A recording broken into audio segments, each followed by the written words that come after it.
Hello दोस्तों, result CBSE का आने वाला है और हम उसी की वेट कर रहे हैं कि रिजल्ट कब आएगा, सारे बच्चे भी। लेकिन आज एक बच्चा यहाँ बैठा हुआ मेरे साथ, इसका मैं फेस नहीं ले रहा हूँ क्योंकि बच्चों को फिर स्कूल वाले कई बार परेशान करते हैं। तो इससे पूछेंगे कि भाई जब 10वीं का रिजल्ट आया था इनका, अब ये 12वीं में है और काफ़ी अच्छा बच्चा है और ये दिल्ली के केवी में पढ़ता है, केंद्रीय विद्यालय। तो केवी का रिजल्ट आया होगा इनका भी 10th का। और कितने परसेंट आए थे आपके? तो ओवरऑल 80% थे और अच्छा स्कोर है कि ये बच्चा मतलब मस्त रहता है एकदम। तो इससे मैं पूछना चाहूँगा कि नाम भी इनका हम बता रहे हैं कि आपको एग्जैक्ट फीलिंग क्या थी बिफोर रिजल्ट। पेरेंट्स, चलो एक एक सवाल का आंसर देते हैं। क्या क्या सोचा था आपने, क्या क्या डर लगता था आपको? सर ये डर, वही सर एक तो ये डर लगता था कि क्या मैं फेल ना हो जाऊँ।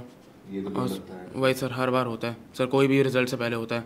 या फिर सर ज़्यादा कम परसेंटाइल ना आ जाए, या फिर सर बेसिकली बस वही है कि सर यही डर लगता था कि ज़्यादा कम नंबर आ जाए, फेल ना हो जाए, ये सब का डर लगता था यूजुअली। अच्छा, एक मिनट देना। आपको कितने नंबर की उम्मीद थी और कितने आए आपके? सच बताना बिल्कुल। सर वैसे तो मेरी उम्मीद 80% के ऊपर की थी सब, बट 80 ही आए थे। तो कम आया? वही सर, उम्मीद से कम आया? वही सर उम्मीद से कम आए। अच्छा, आपके किसी सब्जेक्ट में उम्मीद से ज़्यादा भी है? सर सोशल साइंस, वही सर 95 अबव आए थे मेरे सोशल साइंस में। मुझे इतना लग नहीं रहा था क्योंकि मेरा ओवरऑल सोशल साइंस बेकार ही गया था पूरे साल। एक मेरा क्वेश्चन ये है आपसे, केंद्रीय विद्यालय के बच्चे जो होते हैं ये थोड़े से अलग क्यों दिखते हैं? बाहर भी, सड़क पे भी इनका अलग ही मामला होता है थोड़ा, मतलब मुझे अच्छे लगते हैं, बेसिकली मैं लाइक करता हूँ उनको। तो केवी में सी क्या बात है कि बच्चे बहुत स्टड टाइप हो जाते हैं, एकदम कॉन्फिडेंट? सर ये भी हो सकता है कि उसमें थोड़ा बहुत सर एक प्राइवेट स्कूल का होता है ना कि उसमें बच्चे वैसे कॉन्फिडेंट रहते हैं उनके पढ़ाने के तरीके से, टीचर से। वैसे नहीं होते सर वैसे नहीं होते। और गवर्नमेंट स्कूल सर एकदम अलग ही होता है सर, आप जानते हैं। उनको वो नहीं मिलती फैसिलिटी वगैरह। सर ये मिक्स है तो सर इसलिए इसमें कॉन्फिडेंस भी है और थोड़ा सा वैसे भी है सर, जो बाहर घूमने वाले लोग होते हैं। आपके मैथ और साइंस में कितने नंबर सोचे थे और कितने आए? सर इतना मुझे नंबर तो याद नहीं है, बट सर यही है, उसमें सर इतना प्रैक्टिस हुआ नहीं था तो एक्सपेक्टेशन से कम ही आए थे और मैं सर थोड़ा डिसअपॉइंटेड था। तो ये बच्चा कह रहा है कि एक्सपेक्टेड से कम है मैथ और साइंस में, लेकिन एसएसटी में ज़्यादा है। तो ये डिपेंड करता है कि टीचर कॉपी चेक कौन कर रहा है। जैसे कि मैं कई बार बोल चुका हूँ कि वैसे तो ज़्यादा ही नंबर आते हैं। अगर आप 100 बच्चों से बात करोगे तो 80 बच्चे कहेंगे मेरे नंबर ज़्यादा हैं जितने सोचे थे। प्री बोर्ड से तो ज़्यादा ही आए होंगे? वही सर, प्री बोर्ड ज़्यादा आए थे आपके? सर प्री बोर्ड में मैं ऑलमोस्ट फेल था एसएसटी में। तो ये बच्चा खुद बोल रहा है, बोल दो अपने आप। प्री बोर्ड में क्या एक्सपीरियंस था? सर प्री बोर्ड में मैं ऑलमोस्ट फेल था क्योंकि मेरी बिल्कुल प्रैक्टिस नहीं थी। और बोर्ड में थोड़ा सर वैसे भी बोलते तो हैं सर, और यूजुअली मैंने देखा भी है कि एसएसटी का एग्जाम बोर्ड में इजी आता है प्री बोर्ड से। उसमें सर यस सर चेकिंग भी लीनियंट होती है। मैथ साइंस में आपकी प्री बोर्ड में कितने नंबर थे? फेल थे, पास थे? सर पास ही था। जस्ट पास? नो सर, उसमें मेरे 70% के ऊपर थे।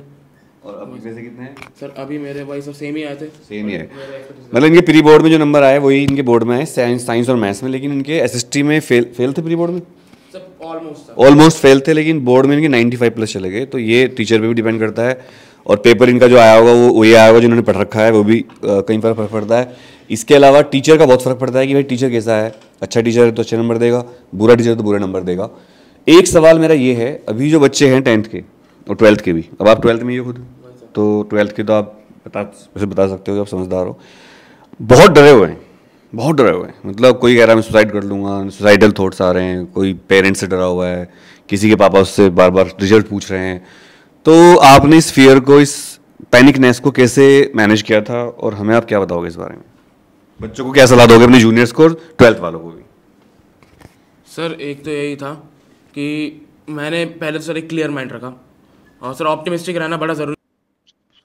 कैसे मैनेज करोगे प्रेशर? सर प्रेशर कैसे मैनेज करूँगा? सर एक तो प्रेशर मैनेज करने के लिए सर पहले तो अपने आप को थोड़ा सूद करना पड़ता है। पेरेंट्स का प्रेशर कैसे? पेरेंट्स का प्रेशर, पापा कैसे थे आपके? पापा मम्मी, क्योंकि आपके पापा भी इंजीनियर हैं, मम्मी भी पढ़ी लिखी काफी, तो उनका क्या रोल था? चाचा भी हैं आपके, काफी प्यार करते हैं आप शायद। तो घर वाले मतलब ओवरऑल किस तरह सपोर्टिव थे या परेशान कर रहे थे? सर मोस्टली सपोर्टिव थे। पापा थोड़ा गुस्से में थे? सर नो सर, वो भी सपोर्टिव ही है, काफ़ी सपोर्ट कर रहा है सर, इसलिए मेरा एक बहुत। रिजल्ट आया तो सबसे ज्यादा गुस्से में कौन था? साइंस के मैथ्स के नंबर जिस आप 11 से? सर मैं था खुद। अरे आपको किसी ने कुछ नहीं कहा? सर मतलब ये भी नहीं है सर, मुझे सबसे सारा प्रॉब्लम हुई थी, मेरे पेरेंट्स काफ़ी सपोर्टिव थे, और ये सर बड़ा मतलब मदद करा है मेरा, नहीं तो सर मेरी प्रॉब्लम होती। वही सर। डिप्रेशन में गया थोड़े वो? सर लास्ट ईयर गया था 11th में। गए थे। वही सर, वो सर जैसे है, क्योंकि 10th से बहुत अलग है 11th, प्रॉब्लम होती है। 10th और 11th में क्या difference? Sir overall study time बहुत बढ़ाना पड़ता है 11th में। कितना? सर जैसे आप 10th में अगर मान भी लो सर, बहुत। 10th में 1 घंटा पढ़ता हूँ, तो 12th 11th सर आपको अराउंड 5 घंटे पढ़ना पड़ेगा 11th में, 4-5 घंटे। देख लो। क्योंकि सर वही है 10th में, क्योंकि जो बहुत सारे बच्चे करते हैं एग्जाम से कुछ टाइम पहले ही पढ़ते हैं, 11th में नहीं हो पाएगा। नहीं सर, वही सर। तो ये बच्चा क्लियर बोल रहा है कि भाई जैसे 10th में थोड़े दिन पढ़ के ही पास होते थे, ये बात मैं कल ही क्लास में बोल रहा था स्कूल में। तो आप इस तरह मत करना, नहीं तो बहुत भारी पड़ेगा आपको। सबको पता है कि 12th और 11th हार्ड है, कई बच्चों के नंबर एक्सपेक्टेशन ज्यादा आते हैं, किसी के कम आते हैं। सो एक बार भाई सबको ऑल द बेस्ट बोल दो। Sir all the best to all students जो जितने भी 10th में हैं।